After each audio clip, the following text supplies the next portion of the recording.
right, so today we're going to be talking about the differences between a dynamic microphone and a condenser microphone. The main first difference you would notice is, of course, the form factor. Most dynamic microphones look handheld because they're meant to be handheld. Most of them, not all of them.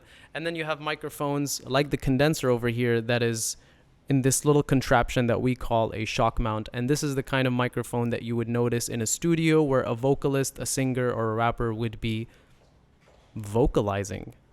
One of the first key technical differences between these two microphones is their requirement for power. The dynamic mic, you can just plug it in almost any input and it will record. However, the condenser is a little bit special. It requires 48 volts, which we call phantom power. And this allows the microphone's capsule to be powered to pick up the audio signals that it receives.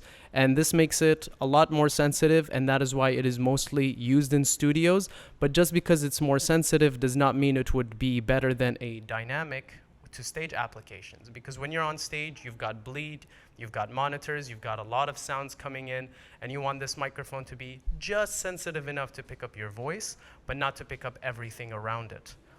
Whereas this guy would only be useful in a controlled environment, in a treated room, in a studio, so that it can capture the full spectrum of the audio frequency as much as possible. At least different mics have different characteristics. So this mic would pick up a lot more boom and a lot more highs, and even be more sensitive to the sounds of my lips, my teeth, my breathing.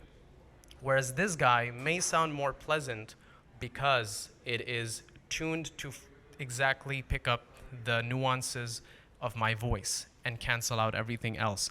I'm gonna take a step back for a second, and we're gonna go and see how these different microphones pick up silence.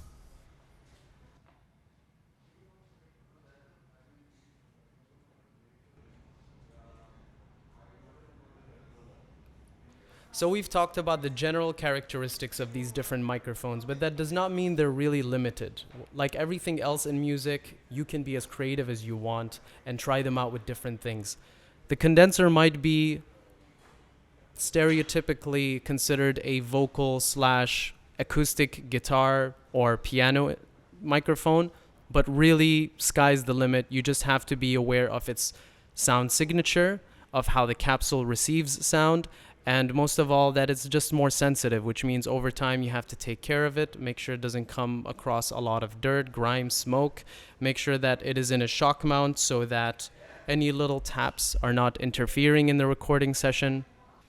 Whereas the strength of this microphone could be that it's not so sensitive. It has helped rock musicians and hip-hop vocalists to really bring out a very specific characteristic they want out of their music, because it focuses on specific and attuned frequencies in the vocal range. So thank you for tuning in to find out the differences between a condenser microphone and a dynamic microphone. Let us know what else you're interested in seeing, and we'll definitely think about it.